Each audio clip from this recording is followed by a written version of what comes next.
everybody. Welcome back to the How to Podcast series, a place where we get to meet great podcasters and talk about podcasting journeys and get some encouragement. I'm going to introduce somebody who needs to be introduced to you.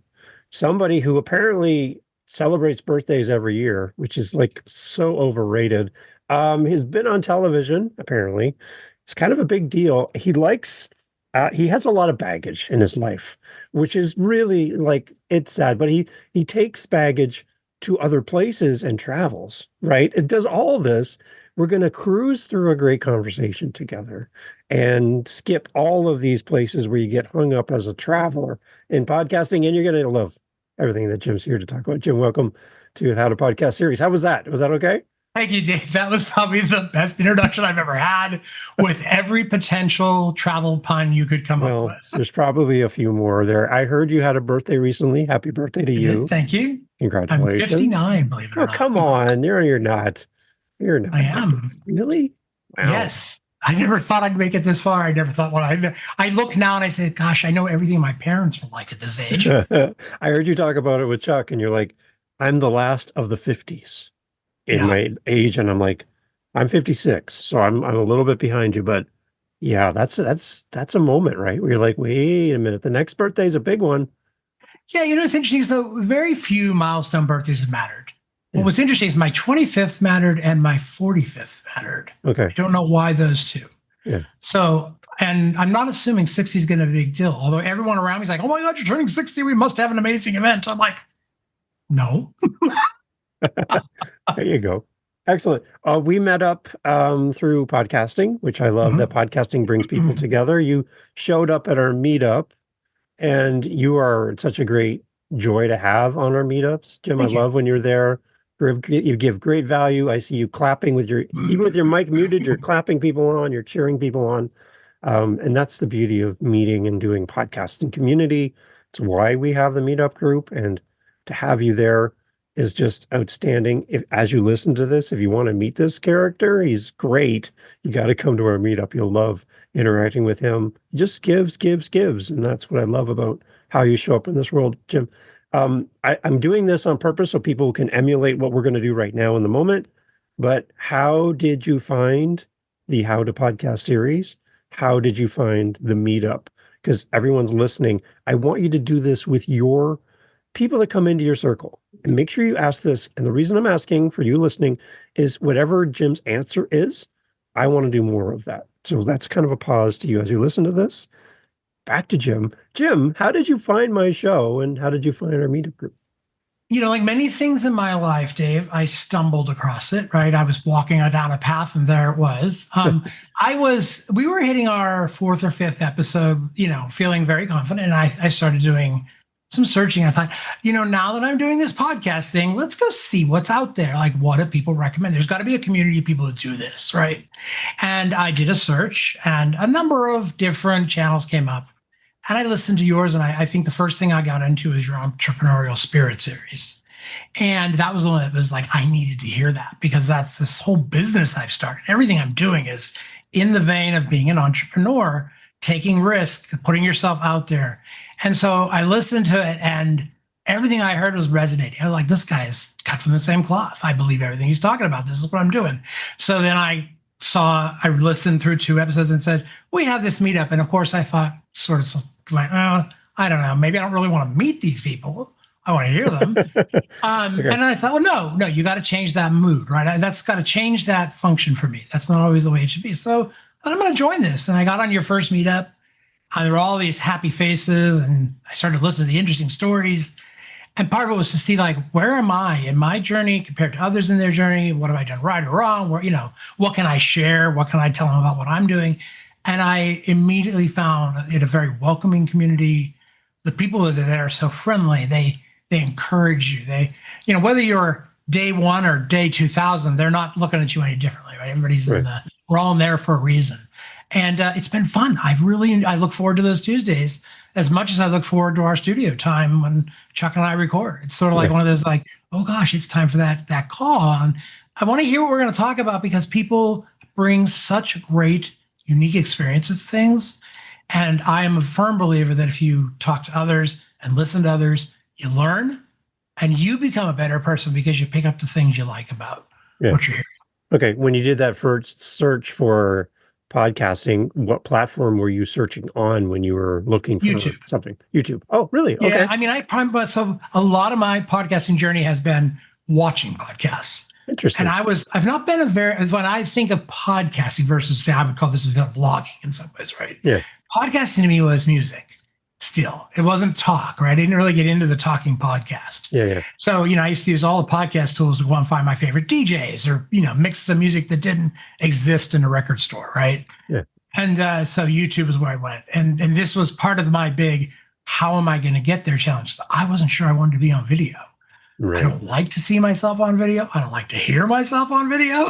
I could spot every tick and trick and thing I go through, right? And they say that's just normal, right? So I found you on YouTube and ended up listening to you, however, on Apple Podcasts. That's where I started listening to you. Yeah. All right. So, it's sort of, and then that drove me into this whole idea of I'm starting to listen to my episodes on podcasts because I want to hear how they sound. Right? Because it's different than watching. There's different cues. And then I've started watching them too. Because I actually wasn't watching my own podcast for the first number of episodes. Like, I don't want to see them. There you go. Okay. All right. So let's talk more about the podcast too. So everybody can come and listen and participate. Both you and Chuck co-host together. Tell us about your show. Yeah. So, Chuck and I got together. What we created was we thought it was going to be a travel only podcast. That was sort of our thoughts, right? And Life in the Baggage Claim came about after I iterated through a lot of names with friends. I mean, I had all kinds of stuff I threw out there, right? Some were a little negative, some were positive. And when I landed with Life in the Baggage Claim after talking to a number of my people I go to for these kind of things, I said, these are the kind of stories you would tell while you're sitting around waiting for your baggage. Let alone we carry baggage. You brought that up in the beginning. It sort of was a lot of double entendre, right? Yeah. And if you love to travel, you spend a lot of time in a baggage claim. Yeah. That's if you're going on cruises, you're checking bags somewhere, you're picking bags up. So Chuck, when I proposed this to Chuck, he laughed because, of course, I went to him with a full-on documented written proposal, right? Because that's the kind of guy I am, which had all the ideas and all the the concepts and a division of responsibility, which was really important for us. Because Chuck's in Virginia, I'm in Texas, right? We are not sitting somewhere where we can sit in the same room. So I said, do you feel that you could take on the video editing part of this? And I'll take on the creative. I'll work on the content. I'll work on all the graphics. I'll put the polish to whatever you can do with the video editing. And he agreed because the video editing was my scary space. I was like, I could get in a trap. Yeah. So we went about, I found Riverside after looking at a number of podcasters. That was the kind of best recommendation. So we picked up Riverside.fm as our recording tool. Good. And we went to town. And if you look at, we just recorded episode 9 this morning. Yeah. There's an evolution that's already gone on in the 8 episodes. There's polish, there's change, intros and outros. We're not just starting right off and talking, so it's it's been growing and developing. And we have that because he and I talk a lot and we text each other a lot as we're prepping an episode. And what happens is we record on a Monday, Tuesday, or Wednesday, depending on the schedules. And then he gets it back to me by Sunday. And I go into crazy mode and get it all produced and published. Okay. You're uploading the video on Spotify as well?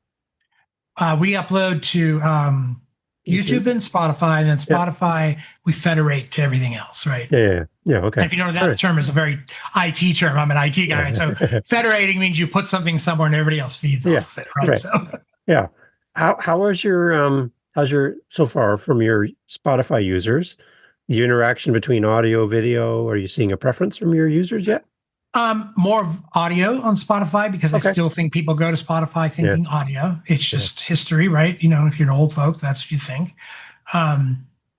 The video has done really well on YouTube. I mean, we've actually got, as of this week, we're at 26 subscribers. So for 8 episodes, which is 8 weeks, I'm feeling like we've hit a little bit of we hit the right vein, right? We're going good here. So good.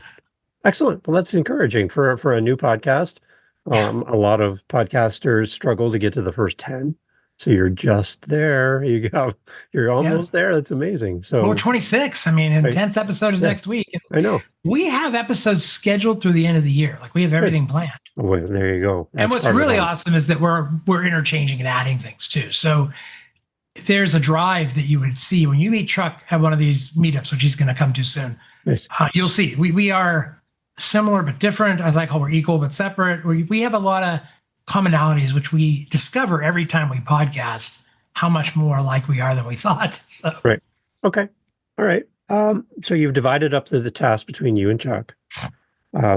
So talk a little bit more about what's your role specifically. What are you doing? Coming up with the content? Like, is that kind of what you're driving? yeah, so I'm pretty much the content creator in terms of graphics and vision on that stuff. I do the sort of episode planning, and now I'm doing all the community outreach too. And Chuck wants to do some of that. He has a wife, he has a job, and he has the travel agency. I have the travel agency and 3 dogs. Okay, so it's sort of I can spend the time, and I'm the kind of person that when I get into this kind of stuff, I just go right. I just buzz in. So I've had a lot of fun with that. But so I'm sort of the creative mind behind it. He is definitely creative as well, but he does a lot of great stuff with the videos, and he's been really learning that platform and helping us to look great, right? So that's the division. I always float things by him. We don't do anything in a silo. It's sort of what do you think about? So I've been talking about doing guests, and now I've got a first guest signed up for episode 13, and we're gonna try our first guest interview with someone we both know. And so, we're kind of, we're evolving constantly. And that's the cool part. And then we just sort of say, can you take on this or that? We share a lot of platforms together, right? So we have a Canva folder project that we share. So he can get into anything I've built. He can make his own too. So I went to school for marketing. I've worked in different places in branding and design and enablement. So I'm very key on develop an image, stick to your image. You overuse it so it gets to be known, Yeah. Okay. What's the main idea? What's the point for the show? Like, why are you doing this? So ultimately, in the perfect world, we're getting business leads, right? We're both travel agents. We have our own travel businesses, and we've sunk some money into those businesses. And that's both how we see our lives moving forward, is just selling travel. And we neither of us thinks of it as selling travel. We're selling memories, adventures, and journeys, right? We're celebrating you. We're giving you some fun in your life, right? That's one thing about selling travel. You're not selling somebody something they won't like. You're generally selling them something they're going to have fun with. So the idea was lead generation, because people will buy from someone they feel they have a relationship with. So you watch us on a few podcasts, and you're either going to say, yeah, I think I'm going to call one of them for my travel, or you're going to say, God, I'm going to steer far away from those companies.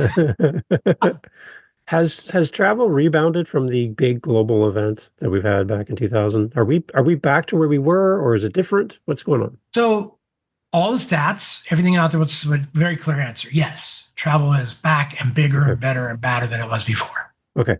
And with that has been the interesting development of the rebirth of the travel advisor. Yeah. So a lot of people asked me when I said I was going to buy a franchise as a travel advisor, well, like, what? Why are you doing that? That doesn't exist anymore. And I said, no.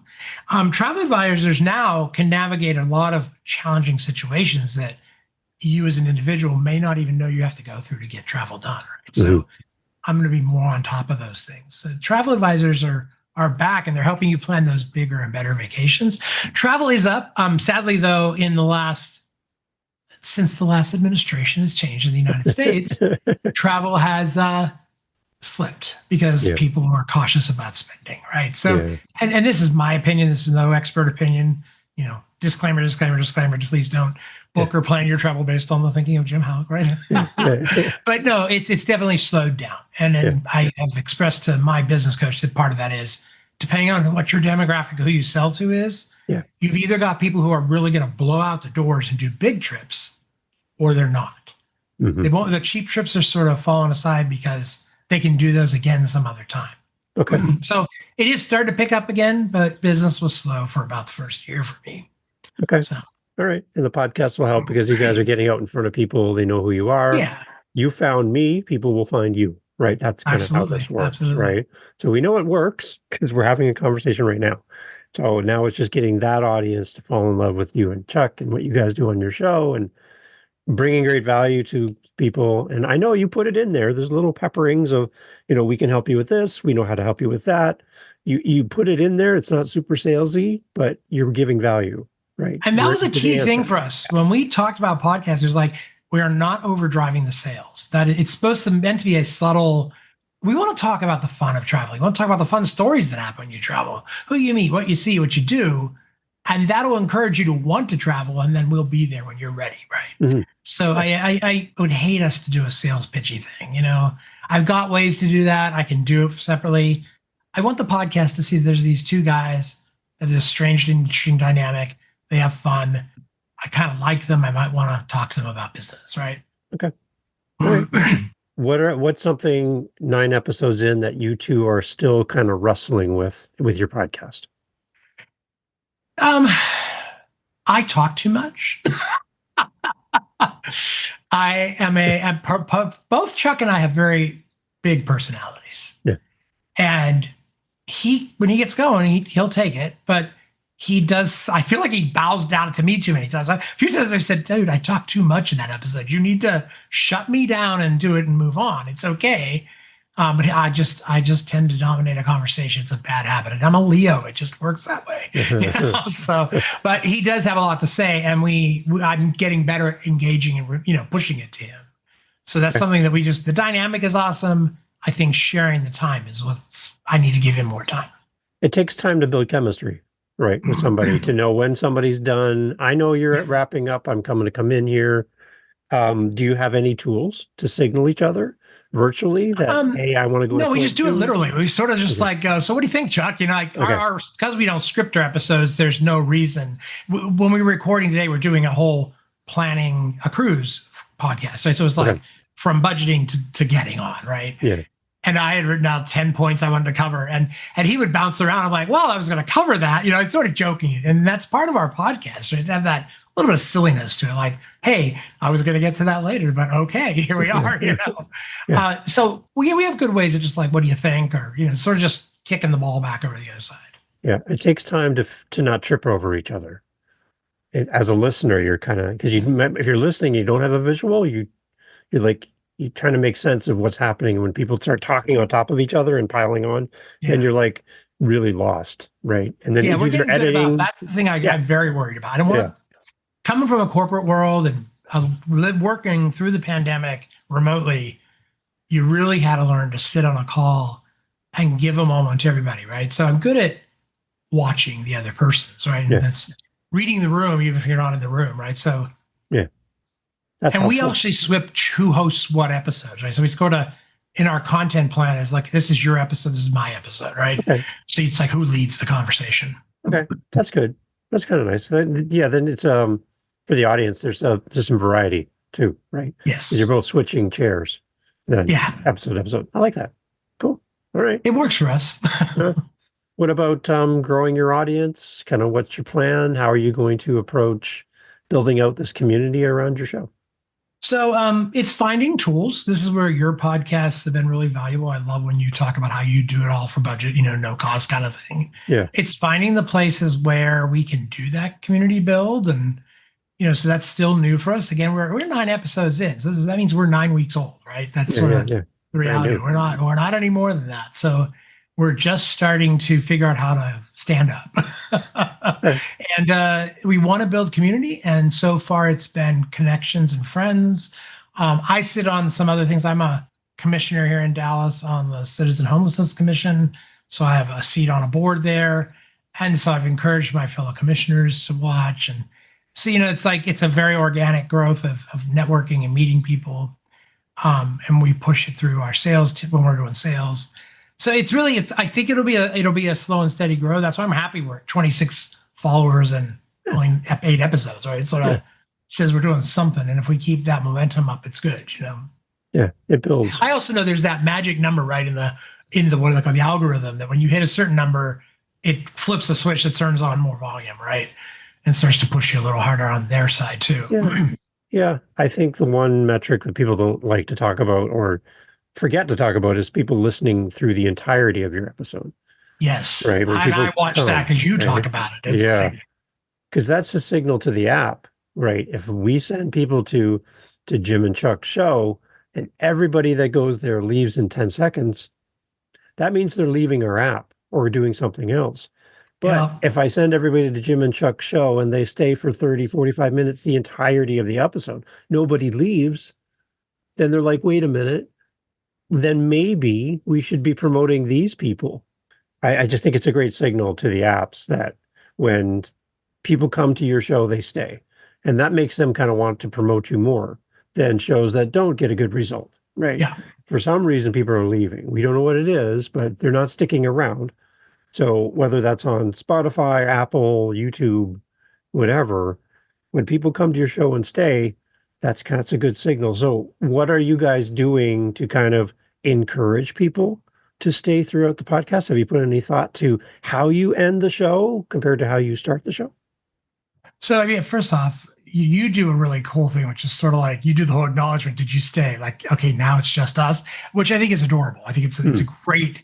It becomes very personal, right? And I actually look forward to that moment in the show when you do that.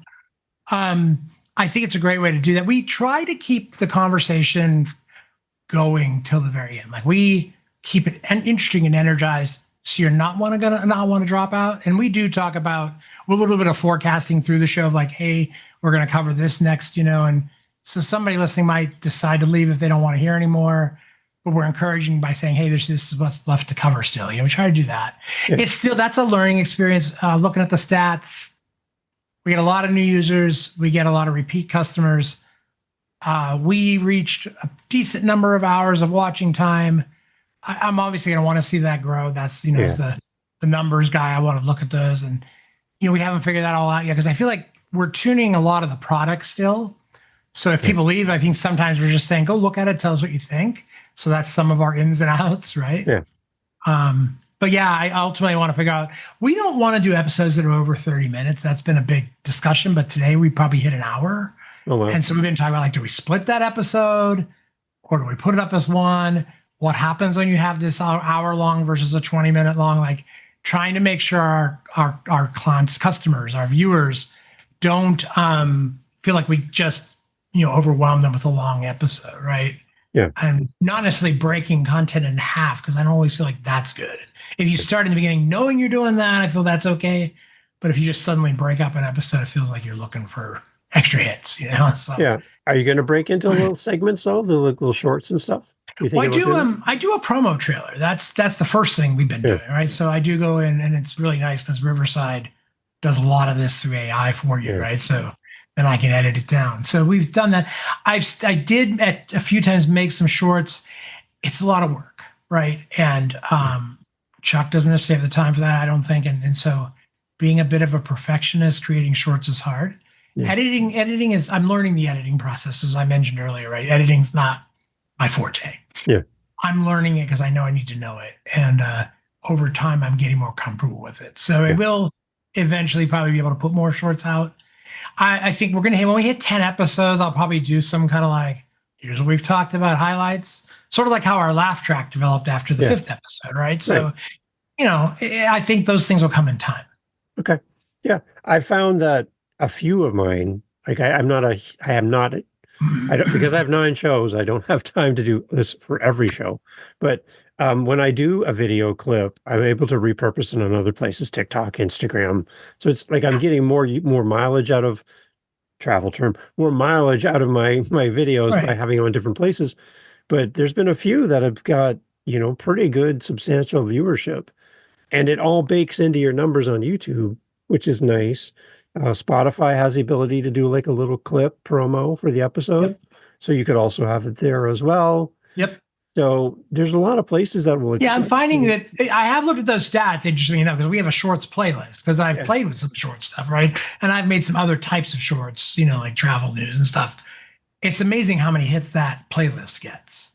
And I get it. That's sort of, you want to dip your foot in the pool and see what it's like, right? Yeah. And so, I need to leverage our recording software more, because when we're done with an episode, it presents you with something like 8 shorts to put out, So it is like not that hard. I can do it. It's just going to be time, right? I mean, my real focus is to sell travel. It's not to sell a podcast. Right. But then my podcast is to help me sell travel, right? So it's a catch-22. Yeah. Well, that's good focus. I like that you're doing that, because it is, you can get caught up in all of the other, in addition to podcasting. And I think when I talk to podcasters, when they get caught up in all the others stuff, that's when they get burnt out. And when they get burnt out, they leave, because I don't, this is all not making money at the first for me. It's not generating income right out of the gate for many podcasters. And they're like, I don't have time to do all this stuff. Yeah. Right. So podcast first is kind of my main mantra for what I try to do. Me too. And then Me when you too. have time, if you see value in it, then you can start adding to that. But always show up for your podcast. Yeah, and I think one statement you made, and I think this is this, you should never be just good enough. It needs to be great. You need to have a reason to put it out there. Yeah. So I would rather put out a lot of great regular episodes than a bunch of hobbled together shorts just to get something out there. And as we get better at this, maybe it'll get easier. We're learning, we're evolving. This is year one. I don't want to, run from out the gate. I want to get through my crawling and walking stages and feel comfortable. And as the comfort in just doing an episode has come along, right? You get in there. Now we have a conversation very easily. There's not a lot of pauses and waits. We've got a dynamic. It's starting to form. So, I'm going to always stay focused on just getting the main episodes done right now. That's the key thing, and doing them well.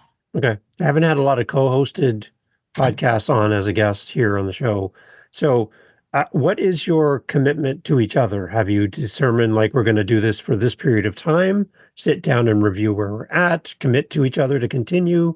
What kind of commitments do you have to each other? So my initial proposal had 12 episodes. That was all I put out, right? That was the content I spelled out. And now I've updated that to go through the end of the year. Okay. And so season 1 will be through the end of 2025. That's sort of our plan. We talk. So the way we do our podcast is we join at a certain time on Riverside. We probably spend the first 15 to 20 minutes before we even record, just chatting, catching up, talking about what's happening, what we need to do.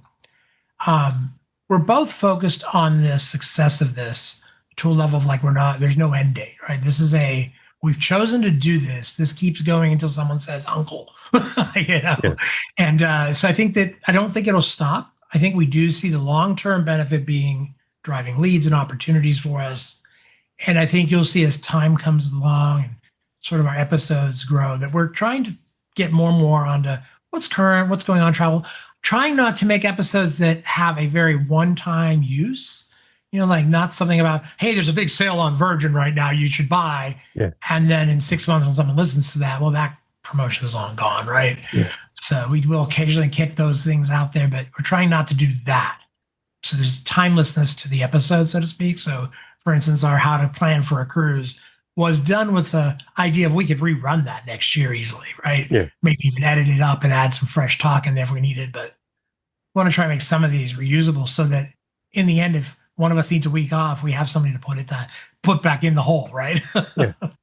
Have you had the hard conversation yet as co-hosts together in that, let's say, like everything's great, we're getting episode 10's coming up and everything's great. What if, because I've had this happen, Jim, what if things go bad between the two of you for some reason? If maybe it's just a change in career. I just cut his access off. Right, you're done. You're out of here. Chuck, we love you, by the way. Chuck, I love you, but Chuck, you're done, buddy. You're out. Honestly, the reality is one of the things I assumed starting this was that I bought the subscriptions, I bought the tools, I pay for them out of my business. So it's sort of, I don't want to say this in the way it's going to sound, but I was planning for that. You always want to have your mind open to things happen. You could have a problem. I don't think Chuck and I will, but you never know, right? Yeah. So ultimately, I hold the keys to everything, right? So if I want to lock it up and shut it down, I can. I don't think that'll happen. I think we would be able to talk through anything. We're pretty good at having a conversation. Okay. But yeah, the inevitable would be if I had to and things went south, it would be just me. Okay. Because the reason why I asked that, not to put Chuck under any pressure or yourself, is just that once you start adding things to the mix. So let's say, for example, a sponsor walks in, throws a wad of cash on the desk, bam, and says, I want you to do 2 years more of the show. And Chuck's like, I don't know if I want to do 2 more years of the show. Yeah, right. How do you divide up the money? How do you divide up money for past episodes, future episodes? And the other thing was, I was working with the 2 co-hosts, and one person carried basically all the weight of the show. The other one just showed up. They didn't do prep. They didn't do any editing. They did no social media. They just showed up. They were like the talent, right? And the Mhm. other person begrudgingly did everything Yeah. and was getting burnt out. The other person was Yeah. having a sweet deal because they did nothing, right? You guys have a better relationship, and I like what you're doing. But for those that are co-hosts listening to this who haven't had a hard conversation, the value of showing up for each other, staying in contact with each other, kind of doing like an agreement to continue every 20 episodes, every 100 episodes, whatever that is. But just having that dialogue. Are we good? Are we good? Are you good? Are you happy with what I'm doing? Am I happy with what you're doing? I think that's just a part to That's honor each important. other, And right? we have actually talked about, like we did this morning, actually talk about how we work when things happen, right? So I've talked to him about like when I'm done recording, when we're done with our recording on studio time, that's in his court now, right? And I usually go get any edits I need to do in the graphics and stuff like that. But his goal is to get it edited. And he gets it to me usually by Sunday, right? And he was saying, well, I haven't been really good about that. I sometimes get it to you too late. And I did say to him, I says, look at, here's the thing. When you send it to me, I've learned now to stop myself from running to the computer and getting on it. I used to do that, right? It's like, oh my God, it's here. I got to go work on it. I'm better now. Like I say, okay, I'll get to it later. And I wait till like Monday morning to jump on it versus rushing out for Sunday night. I sort of freaked him out this week because I actually put the promo trailer out on Monday morning without the episode. He thought, did you forget? He's like, did you forget to load the episode up? I go, no, it's scheduled. It'll be out Tuesday. There you go. I says, we're going to start getting into a routine where I can load a promo, load the episode, right? And it was a little less stress for me that way, right? I wasn't trying to pound everything out Sunday night until 1 a.m. So I think we're good at that. And he's trying to step his game up. And he actually told me some things he's doing today that I was like embarrassed to say I hadn't seen because I haven't watched the podcast. Right. Yeah. So my homework assignment is I need to get caught up and watch all of our podcasts because he's been in all those great graphics I haven't been watching. Yeah. So, but we have very good communication. I think that's why we agreed to work together. And when I came to check, he was very clear. I've been waiting, he said, for somebody to ask me to do a podcast. I've wanted to do this a long time. I've hinted to a lot of people. No one's asked him. So it was just kismet that I came along and said, "Do you want to do this?" And he immediately jumped on, right? Nice. And so I think that's going to keep us both going. We both learned at the same time. We launched our business at the same time. So we're in the same place in our lives. He's about a year or two younger than me. That's different, but I think we share similar values, similar political beliefs. Yeah. A lot of things are very the same. It's good. It's nice to have that. For people that are listening and they're debating on whether to start a show on their own as a solo host or with a co-host, from your point of view, the benefits of having a co-host on your show, how does it help you? It knocked down barriers I would have had to entry, right? So just my own fears of doing this by myself. Because, when you're by yourself, I give you a lot of credit. You got to have a conversation with you. Yeah, it's weird. Right? And you really do talk to your listeners and viewers, right? Yeah. And, I have plenty of conversations with myself. The three of us get along really well. But that was a big fear. What happens when you freeze and you're by yourself? What happens when you've lost track of things to talk about, right? If I start to stumble, Chuck can jump in, right? And he gets it. It's a risk. I think you have to weigh the risk, right? You could join with somebody who you think is perfect, and then suddenly you're on an episode and they say something, that's why I probably will never get to live. At least in the edit, you can change it. But if they said something very incorrect, you'd have to deal with it, right? Yeah. And I will say one of the funny things is I'm notorious. Anybody's ever worked with me knows I will draw a line and cross it, and then draw another line and cross it. I'll dig a hole and get in it. I'm good at putting myself in position, so I tend to say things. And in our laugh track is something about I don't like kids, and I've had to say it's not that I don't like kids. Yeah. I just don't like other people's kids, Yeah. And I have to go Chuck, you're going to pay me into this little hole here. And then some kid in the neighborhood is going to get in trouble. And they go, it's probably that podcast guy because he doesn't like kids. Angry comments. I will make a lot of, I used to sit in corporate meetings and say the things nobody else would say, but they all thought. So I'm kind of notorious for that. There you go. So that's why edits are good. Right. And having a co-host who can sort of say, oops. The thought of live makes my skin crawl a little bit because once you say it, it's out there. There's no taking it back. I know. Right? And unless you're really good at this, maybe not the first thing to do. What's the reason, right? Like, why would I want to put an audience? Because we already know our audience is diverse. We've got a bunch of people from all over the world, right? Because my friend base is all over the world. So is Chuck. So we're not like just bringing Americans in on this, right? Or Canadians. We got folks from the UK. We got folks from Australia listening to us. So doing a live episode, picking the right time isn't easy, right? Yeah. So even as I'm starting to look at guests, finding guests who are available and will work within my time zone is tough, right? Yeah. Because we're a little bit strict on when we can record. Yeah, exactly. So they have to fit your schedule. Mm-hmm. And then for viewers and listeners, they have to jump into your schedule as well. They might be at work. Right. I know one podcast I love, they record 3 p.m. on a Tuesday. I'm like, that people are busy. I don't think I'm around at that time consistently. We do 9 a.m. on Tuesday ourselves. Yeah, Wednesday ourselves. So. Yeah. So it's that time gap thing. And yeah, I the one thing I do love about doing live on YouTube would be that you have people there with you, and most likely they're going to stick with you the whole time. Again, people's retention rates are great for live. People can comment. You can have feedback for live and from the audience, ask questions and answers. You have that kind of thing going on. Would you do live as in person, even like setting up a place where people could come? Again, I'm in Canada, so that would be really hard for some people. But a live in-person thing would work. Maybe it's an interesting idea. Level, right? Again, you say it makes your skin crawl. It's one of those where I look and I go, you talk about a hurdle. Yeah. There's a big hurdle in the way of that. Yeah. And I always the question is going to be like, why? Why do I need it? Right? Yeah. We're going to do some recording live from locations, not meaning live in the video, but in a couple of weeks, I'm on the Celebrity Beyond, which used to be, I don't know if you know who Captain Kate is. She's does blogs, right? Yeah. It was her ship, and that's why we're on there. My friend booked one of the nicest suites on the ship. It's a very expensive vacation. I got her for a very good price. And so we're on this suite with, 2,700 square feet, a hot tub, 2 bedrooms, right? And I'm going to record our podcast live from there so that I can do a little bragging. Okay. And so Chuck and I are actually on Virgin cruises back to back in the end of the year, and we're going to record live from our cruises then too. So we're going to mix some elements like that to come in, and, we're going to try to start throwing some footage in of our travels so that the videos become more interesting too. There you go. It's beautiful. It's a great idea for a show, Jim. Congratulations to you and Chuck for connecting, coming up with a great idea together, doing this together as co-hosts. I think it's a great idea for a show. I love the dynamics between the two of you. I'm looking forward to 100, 200 episodes from you two.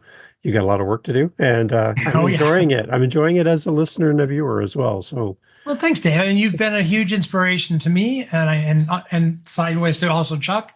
You'll meet him. It's just, it's nice when you meet folks that you're doing something with them from different perspectives. You're learning. Yeah. You provide an inspirational community. And I tell you what, if you're listening to this podcast, you're going, what does he mean? Dave holds these meetups that are just amazing. You really, if you're in this community, go join one of them, because when you see the folks off camera, so to speak, and in a room with us talking, or, on a virtual room, it's really fun. And when you hear about what people are doing and their sort of plans and struggles, I love that stuff. And you do a great job of facilitating a safe, friendly, collaborative environment. Thank you, Jim. That means a lot. And having you there is a huge bonus for me. You make me smile every time you jump in the room. So thank you so much. Again, promote the show, Jim, as we head for the door. Absolutely. Our flight's leaving. Jim, we got to get on the flight. Where oh, my God. Get out of the baggage claim. Get to life. There you go. All right. Excellent. Thank you so much, Jim. Thanks for being on the show. Thank you, David. Right. Absolutely. Give my best to Chuck as well, okay? We'll talk soon. Will do. Take care. Thank you so much for listening to the entirety of the episode, including this part. You know what? A lot of people leave right now. So we'll let them leave. Give them a second to go. Okay, now it's just you and me. We have our meetups that we do for the How to Podcast series. We do them during the week, and we also do them on Saturdays. So twice a week, you have the opportunity to meet other podcasters, just like you. Some people have just started. Some people haven't even released an episode yet. Some have been doing it forever. And we get together and talk podcasting. We want to help you in community to continue with your show, to start your show, to grow your show. So come and meet listeners of this show in one space on meetup.com. Again, through howtopodcast.ca, you'll see the links. It's completely free to join. Come whenever you have an opportunity to come. There's no commitment. You don't have to sign any waivers. You can just come join us. Come join the conversation. We'd love to have you there, because the only thing that's going to make these meetups better is you being there. So I'm hoping you will say yes. And you'll say, Dave, I'm tired of podcasting by myself. I wish there were people I could connect with that are fellow podcasters and share my frustrations with guests who ghost me, and my editing software is crapping out on me, and I'm just having this hard time. I'm just having a hard time coming up with podcasts, episodes, and titles, and all the things, and social media. And wouldn't it be great to get in a room with other podcasters and share best practices and learn? 3 of our 4 Saturdays every month are themed. So you have a topic, but that last Saturday of every month, it's open question and answer. Ask anything. Come meet a podcaster. Come enjoy the podcasting community through howtopodcast.ca. Come to our meetups. Can't wait to see you there.